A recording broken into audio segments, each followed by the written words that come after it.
Aujourd'hui, la principale actualité vient du secteur de Pokrovsk. Ici, l'offensive russe sur Myrhorod atteint son point de rupture, car les assauts répétés échouent et la possibilité d'encercler la ville s'éloigne. À court d'options, les forces russes se tournent vers la tactique de la terre brûlée, rasant ce qu'elles n'ont pas pu conquérir dans un ultime acte de désespoir. L'objectif de la Russie est d'établir un point d'appui à Myrhorod et de mettre la pression sur les Ukrainiens à l'intérieur de la ville, les forçant à combattre en zone urbaine sous une surveillance constante des drones. Si les Russes parviennent à s'installer à l'intérieur de Myrhorod, la situation ressemblera à celle de Pokrovsk, transformant toute la ville en zone grise. Les forces russes tentent d'exploiter les tactiques d'infiltration qui se sont révélées efficaces à Pokrovsk, où de petites équipes d'assaut de 1 à 3 soldats utilisaient les localités voisines pour infiltrer les positions ukrainiennes. Cependant, cette approche a échoué autour de Myrhorod en raison d'un paysage radicalement différent. La ville est entourée de champs ouverts qui offrent peu de couverture et permettent aux défenseurs ukrainiens une visibilité parfaite et un contrôle précis du feu, rendant toute avancée discrète quasiment impossible. La principale pression russe vient actuellement de l'est et du sud, tandis qu'au nord, leurs forces se concentrent sur la tenue de la ligne et ne peuvent pas attaquer directement la ville.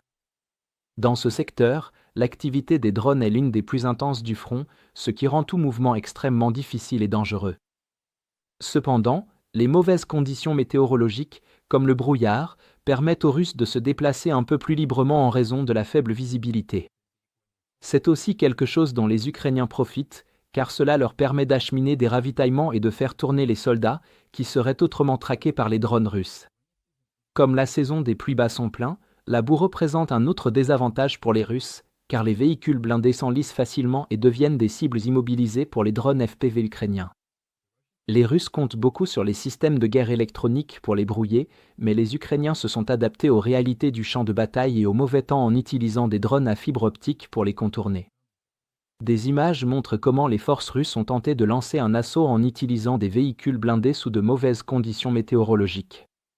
Malheureusement pour les Russes, malgré l'utilisation de véhicules équipés de cages de protection soudées contre les drones, le corps perin de la 79e brigade d'assaut aérien a déployé ses drones guidés par fibre optique et les a attaqués.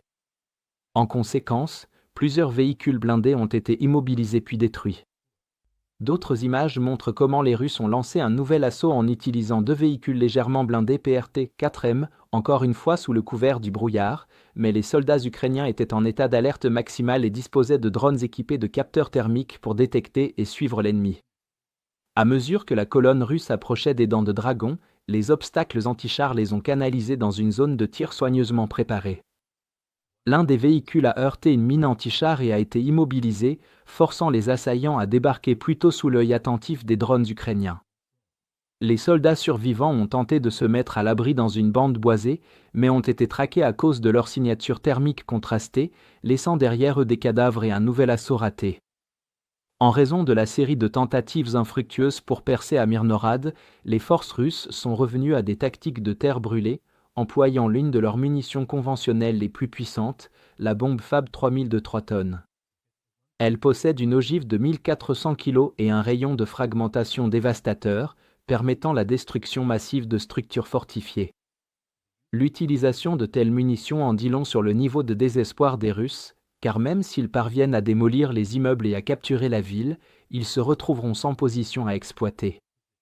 Globalement, malgré les assauts incessants avec différentes tactiques et le nombre énorme de pertes, les Russes n'ont pas réussi à percer la défense de Myrhorod. Comme pour d'autres villes qui leur sont restées inaccessibles, le commandement russe concentre désormais ses efforts sur la destruction totale de Myrhorod afin de la rendre indéfendable. Malgré les bombardements brutaux, tant que les lignes de ravitaillement de Myrhorod restent ouvertes, toute avancée russe à travers les champs environnants entraînera des pertes disproportionnées, si bien que les officiers russes doivent choisir entre tenter de s'emparer de Pokrovsk pour couper la logistique ou concentrer leur attention sur de nouveaux assauts directs et de haute intensité contre Myrhorod. Le plus gros problème avec la lecture des actualités en ligne, c'est qu'elles arrivent sous forme de flux de titres isolés, sans contexte ni chronologie des événements qui les ont précédés, donnant l'illusion que tout arrive au hasard. Pour naviguer dans ce chaos, nous avons créé Timeline Builder, le premier outil alimenté par l'intelligence artificielle conçu pour relier les points entre les actualités en temps réel. Grâce à cet outil, vous pourrez instantanément voir toutes les autres actualités et événements liés qui ont mené à ce qui s'est passé aujourd'hui. Nous avons perfectionné notre modèle d'IA en coulisses pendant longtemps, et aujourd'hui, nous sommes prêts à le rendre accessible à tous. Pour accéder à notre outil Timeline Builder, consultez le lien dans la description et rejoignez notre site. Merci d'avoir regardé cette mise à jour, et un merci tout particulier à tous ceux qui suivent déjà notre carte interactive.